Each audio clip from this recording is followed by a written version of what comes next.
وہی دونوں مشرقوں اور دونوں مغربوں کا مالک ہے، تو تم اپنے پروردگار کی کون کون سی نعمت کو جھٹلاؤ گے؟ مشرقوں اور مغربوں کے مالک کی قسم کہ ہم طاقت رکھتے ہیں، یعنی اس بات پر کہ ان سے بہتر لوگ بدل لائیں، تو تم اپنے پروردگار کی کون کون سی نعمت کو جھٹلاؤ گے؟ اے گروہ جن و انس، اگر تمہیں قدرت ہو کہ آسمان اور زمین کے کناروں سے نکل جاؤ تو نکل جاؤ، تو تم اپنے پروردگار کی کون کون سی نعمت کو جھٹلاؤ گے؟ پھر جب آسمان پھٹ کر تیل کی کلچھٹ کی طرح گلابی ہو جائے گا تو وہ کیسا ہولناک دن ہوگا، تو تم اپنے پروردگار کی کون کون سی نعمت کو جھٹلاؤ گے؟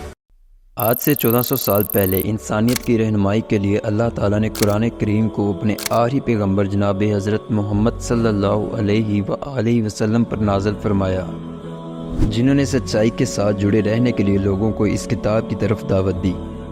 زمانہ نزول قرآن سے لے کر روز قیامت تک یہ کتاب انسانیت کی رہنمائی کے لیے واحد طریقہ رہے گی۔ قرآن پاک کا بے مثال انوکھا انداز اور اس میں پوشیدہ دانائی اور حکمت کی باتیں اس بات کا ثبوت ہیں کہ یہ کتاب تمام جہانوں کے خالق یعنی اللہ تعالیٰ کا کلام ہے۔ اس کے علاوہ قرآن پاک کے بے شمار معجزاتی صفات بھی اسی طرف اشارہ کرتے ہیں۔ دوستو، قرآن کریم کے معجزوں میں سے ایک معجزہ یہ بھی ہے کہ ایسے بے شمار جدید حقائق جن کو ہم آج 21ویں صدی میں ڈسکور کر رہے ہیں، وہ سب آج سے 14 صدیاں پہلے ہی اس کتاب میں بیان کر دیے گئے تھے۔ دوستو، قرآن پاک میں کئی سائنسی حقائق جامع اور نمایاں انداز میں بیان کیے گئے ہیں۔ نمبر 1، زمین کی ساخت۔ 1400 سال پہلے عرب معاشرہ زمین کی ساخت کے بارے میں صرف توہم پرست عقائد رکھتا تھا۔ وہ لوگ سائنس اور ٹیکنالوجی کا کوئی علم نہیں رکھتے تھے اور نہ ہی انہیں زمین کی ساخت کا کوئی اندازہ تھا۔ وہ لوگ لمبا سفر کرنے سے گریز کرتے تھے کہ کہیں زمین کے کناروں سے باہر نہ گر جائیں، کیونکہ وہ سمجھتے تھے کہ زمین ایک وسیع اور اس چٹیل میدان کی مانند ہے۔ اسی دور میں قرآن کریم میں زمین کی بیضوی شکل کی طرف اشارہ کرتے ہوئے فرمایا گیا ہے، اللہ ہی نے آسمانوں اور زمین کو حق کے ساتھ پیدا کیا، وہی رات کو دن پر اور دن کو رات پر لپیٹتا ہے۔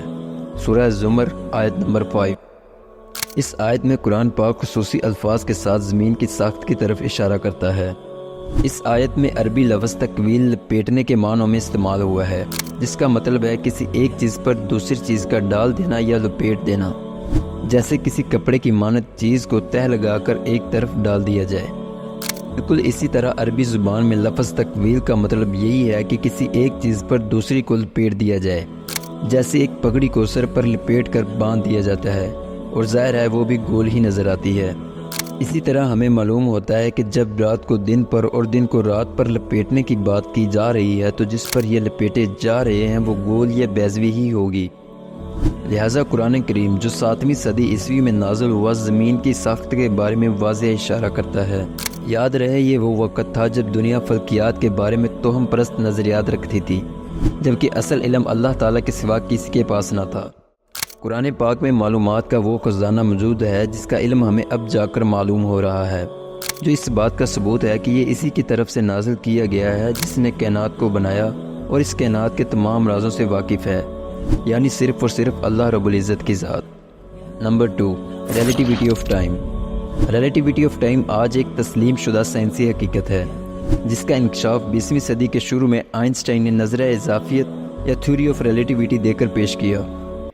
Furthermore, the equation E is equal mc square, in which energy is thought equal to mass multiplied with the square of the velocity of light, showed that very small amount of mass may be converted into a very large amount of energy, and vice versa.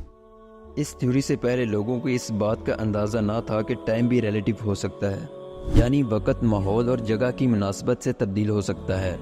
اس حقیقت کو Einstein نے نظریہ اضافیت کے طور پر پیش کیا اور ثابت کیا کہ وقت کا انحصار ماس اور ویلوسٹی پر ہوتا ہے۔ اس سے پہلے کسی دوسرے شخص نے اس حقیقت کو اتنے واضح انداز میں پیش نہیں کیا تھا، مگر قرآن کریم میں وقت کے ریلیٹیو ہونے کا نظریہ کچھ اس انداز میں پیش کیا گیا، اور یہ لوگ تم سے عذاب میں جلدی کر رہے ہیں، اور اللہ اپنے وعدے کے خلاف ہرگز نہیں کرے گا، اور بے شک تمہارے پروردگار کے نزدیک ایک روز تمہارے حساب سے 1000 برس کے برابر ہے۔ سورہ الحج آیت نمبر 47۔ وہی آسمان سے زمین تک کے ہر کام کا انتظام کرتا ہے، پھر وہ ایک روز جس کی تعداد تمہارے حساب کے مطابق 1000 برس ہوگی اس کی طرف عود اور رجوع کرے گا۔ سورہ سجدہ آیت نمبر 5۔ جس کی طرف روح الامی اور فرشتے چڑھتے ہیں اس روز نازل ہوگا، اس روز جس کا اندازہ 50,000 برس ہوگا۔ سورہ المعراج آیت نمبر 4۔ ان آیات میں اس بات کی طرف اشارہ کیا گیا ہے کہ مختلف لوگ ایک ہی وقت کا مشاہدہ مختلف طور پر کرتے ہیں، جو نظریہ اضافیت کی بنیاد ہے۔ اس کے علاوہ یہ بھی کہ لوگ ایک انتہائی مختصر وقت کو بہت لمبا وقت سمجھتے ہیں، جس کی سب سے اچھی مثال ہمیں قرآن پاک کی اس صورت میں ملتی ہے۔ اور پوچھے گا کہ تم زمین میں کتنے برس رہے؟ وہ کہیں گے کہ ہم 1 روز یا 1 روز سے بھی کم رہے۔ شمار کرنے والوں سے پوچھ لیجئے، فرمائے گا کہ وہاں تم بہت ہی کم رہے، کاش تم جانتے ہوتے۔ سورہ المومنون آیت نمبر 112 تا 114۔ قرآن مجید میں نظریہ اضافیت کے متعلق بیان کردہ یہ واضح آیات جو 610 عیسوی میں نازل ہوئیں، اس بات کا ثبوت ہے کہ قرآن کریم اللہ تعالیٰ کی نازل کردہ مقدس اور سچی کتاب ہے۔ نمبر 3، انگلیوں کے نشانات۔ اللہ رب العزت قرآن کریم میں ارشاد فرماتے ہیں، کیا انسان یہ خیال کرتا ہے کہ ہم اس کی بکھری ہوئی ہڈیاں اکٹھی نہیں کریں گے؟ ضرور کریں گے، اور ہم اس بات پر قادر ہیں کہ اس کی پور پور درست کر دیں۔ سورۃ القیامہ آیت نمبر 3-4۔ دوستو، اس آیت مبارکہ میں انگلیوں کے نشانات پر زور دینا انتہائی اہمیت کا حامل ہے، اور ایک خاص مقصد کے تحت ہے، کیونکہ آج کی سائنس ہمیں بتاتی ہے کہ ہر انسان کی انگلیوں کے نشان دوسرے انسان سے الگ ہیں۔ کیا یہ باتیں 1400 سال قبل قرآن مجید کے نزول کے وقت جاننا ممکن تھی؟ یقیناً ہرگز نہیں۔ ہر انسان جو اس وقت دنیا میں موجود ہے یا کبھی موجود تھا، ہر ایک کی انگلیوں کے نشان مختلف ہیں۔ یہی وجہ ہے کہ انگلیوں کے نشانات کسی بھی انسان کے شناخت کے لیے انتہائی اہمیت کے حامل ہیں، اور ساری دنیا میں اسی مقصد کے لیے استعمال کیے جاتے ہیں، جو آپ حالیہ دنوں میں اپنے سمارٹ فون کے فنگر پرنٹ سینسر کی صورت میں دیکھ سکتے ہیں۔ لیکن اہم بات یہ ہے کہ انگلیوں کی یہ خصوصیات 19ویں صدی کے آخر میں ڈسکور کی گئیں۔ اس سے پہلے انگلیوں کے نشانات کو کسی مقصد کی بجائے صرف عام لکیریں سمجھا جاتا تھا۔ قرآن کریم میں اللہ تعالیٰ نے انگلیوں کے پوروں کی طرف اشارہ کیا ہے اور اس کی اہمیت واضح کی ہے، جس پر اس کے نزول کے وقت تو کوئی متوجہ نہ ہوا، مگر آج ہم اس کی اہمیت سے بخوبی واقف ہیں۔ نمبر 4، سمندر جو آپس میں نہیں ملتے۔ ان سمندروں کی خاصیت جو حالیہ دریافت ہوئی ہے قرآن کریم میں کچھ اس طرح بیان کی گئی ہے، اور اسی نے 2 دریا رواں کیے جو آپس میں ملتے ہیں، مگر دونوں میں ایک آڑ ہے کہ اس سے تجاوز نہیں کر سکتے۔ سورہ الرحمن آیت نمبر 19-20۔ ماہر بحریات نے سمندروں کی اس خاصیت کہ آپس میں ملتے ہیں مگر ایک دوسرے میں مکس نہیں ہوتے کے بارے میں حال ہی میں دریافت کیا ہے کہ یہ ایک طبعی طاقت کی بدولت ممکن ہوتا ہے جسے سرفیس ٹینشن کہا جاتا ہے۔ اس سرفیس ٹینشن کی وجہ سے 2 الگ الگ سمندروں کا پانی آپس میں نہیں ملتا۔ ان کے پانیوں کی کثافت کے فرق کی وجہ سے یہ پانی آپس میں نہیں ملتا، جیسے ان کے درمیان کوئی بڑی دیوار موجود ہو، جیسا کہ آیت مبارکہ میں بیان کیا گیا ہے۔ یہاں دلچسپ بات یہ ہے کہ ایسے دور میں جہاں طبیعت اور کسی قسم کی سمندری معلومات حاصل نہ تھی، اس حقیقت کو اس وقت قرآن کریم میں نازل کر دیا گیا، جو قرآن کریم کے سچے ہونے کا ثبوت ہے۔ Number 5، frontal lobes. دماغ کا یہ حصہ ہماری حرکات کو کنٹرول کرتا ہے۔ اللہ رب العزت قرآن کریم میں ارشاد فرماتے ہیں، دیکھو اگر وہ باز نہ آئے گا تو ہم اسے پیشانی کے بالوں سے پکڑ کر گھسیٹیں گے۔ سورہ العلق آیت نمبر 15-16۔ یعنی اس جھوٹے کے پیشانی کے بالوں سے۔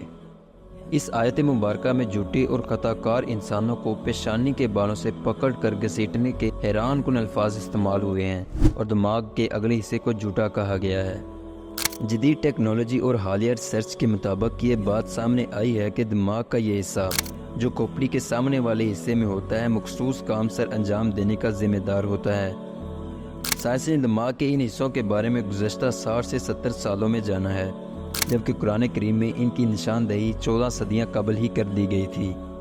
ایک کتاب essentials of human anatomy and psychology میں دماغ کے اس حصے کے بارے میں کی گئی جدید تحقیقات کے بارے میں کچھ یوں بیان کیا گیا ہے۔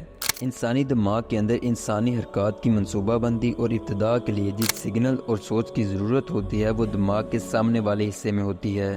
آنکھ کے سامنے والے اس حصے میں جارحانہ جذبات بھی پیدا ہوتے ہیں، لہٰذا تمام تحقیقات سے یہ ثابت ہوتا ہے کہ دماغ کا یہ حصہ پلاننگ، ایکشنز اور اچھے اور برے بیہیویئر کا ذمہ دار ہوتا ہے، اور سچ اور جھوٹ بولنے کا بھی ذمہ دار ہوتا ہے، جو بیان کردہ آیت کے مکمل مطلب کی تشریح کرتا ہے۔ سائنسدانوں نے اس حقیقت کے بارے میں حال ہی میں جانا ہے، مگر اس ڈسکوری کو قرآن مجید میں اللہ تعالیٰ نے صدیوں پہلے بتا دیا تھا۔ عزیزان محترم، مجھے امید ہے کہ آج کی یہ ویڈیو آپ کے علم میں اضافے کا سبب رہی ہوگی۔ اگر ویڈیو پسند آئی ہو تو لائک اور شیئر کر کے ہماری حوصلہ افزائی ضرور کیجیے گا۔ ملیں گے آنے والی مزید ویڈیوز میں، تب تک کے لیے اپنا بہت خیال رکھیے گا۔ اللہ حافظ۔